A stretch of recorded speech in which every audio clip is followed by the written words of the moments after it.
बांग्लादेश में फैली हुई अव्यवस्था अब समाप्त होने की स्थिति पर पहुंचने लगी है। नोबेल पुरस्कार विजेता मोहम्मद यूनुस के नेतृत्व में आज पड़ोसी देश में अंतरिम सरकार शपथ लेने वाली है।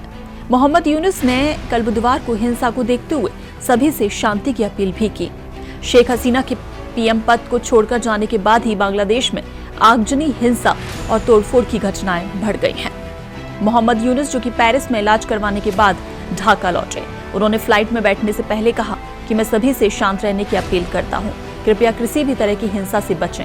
मैं ये देखने के लिए घर वापस जाने का इंतजार कर रहा हूं कि वहां क्या हो रहा है और हम जिस तरह की परेशानी में हैं उससे बाहर निकलने के लिए खुद को किस तरह से व्यवस्थित किया जा सकता है। मोहम्मद यूनुस, जिन्हें 2006 में नोबेल शांति पुरस्कार से नवाजा गया था। दरअसल बांग्लादेश के सेना प्रमुख जनरल वकारुज्जमान ने ढाका में कहा कि यूनुस के देश लौटने के बाद गुरुवार रात अंतरिम सरकार शपथ लेगी। उन्होंने कहा कि तीनों सेना प्रमुखों, राष्ट्रपति मोहम्मद शहाबुद्दीन, राजनीतिक दलों के नेताओं और विरोध प्रदर्शनों का नेतृत्व करने वाले छात्रों के बीच चर्चा हुई। इसके बाद मोहम्मद यूनुस को मुख्य सलाहकार या कार्यवाहक सरकार के प्रमुख के तौर पर चुना गया है।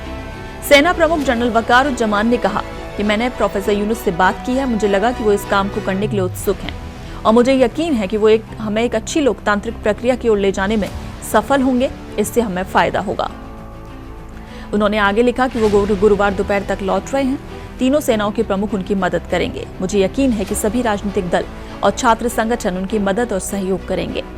उन्होंने बताया कि कार्यवाहक सरकार में लगभग 15 सदस्य होंगे। जरूरत पड़ने पर इसे बढ़ाया भी जा सकता है।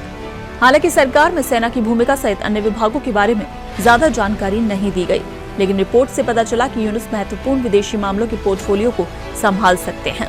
सेना प्रमुख ने कहा कि हालातों का जायजा लिया गया है। उम्मीद है कि जल्द ही सभी चीजें कंट्रोल में आ जाएंगी। तो आपको बता दें कि बांग्लादेश के अंतरिम सरकार के मुखिया मोहम्मद यूनुस को भारत से भी शिकायत है और उन्होंने अपने देश में लोकतंत्र का दमन करने के लिए पूर्व पीएम शेख हसीना के साथ ही भारत को भी जिम्मेदार ठहराया। हालांकि भारत को इससे खास चिंता नहीं। भारत की असली चिंता यूनुस के नेतृत्व में गठित होने वाली अंतरिम सरकार के दूसरे सदस्यों को लेकर है। जो सूचनाएं ढाका से आ रही हैं उससे साफ है कि अंतरिम सरकार में बांग्लादेश नेशनलिस्ट पार्टी और जमाते इस्लामी की तरफ से इसमें बड़ी हिस्सेदारी लेने की कोशिश हो रही है।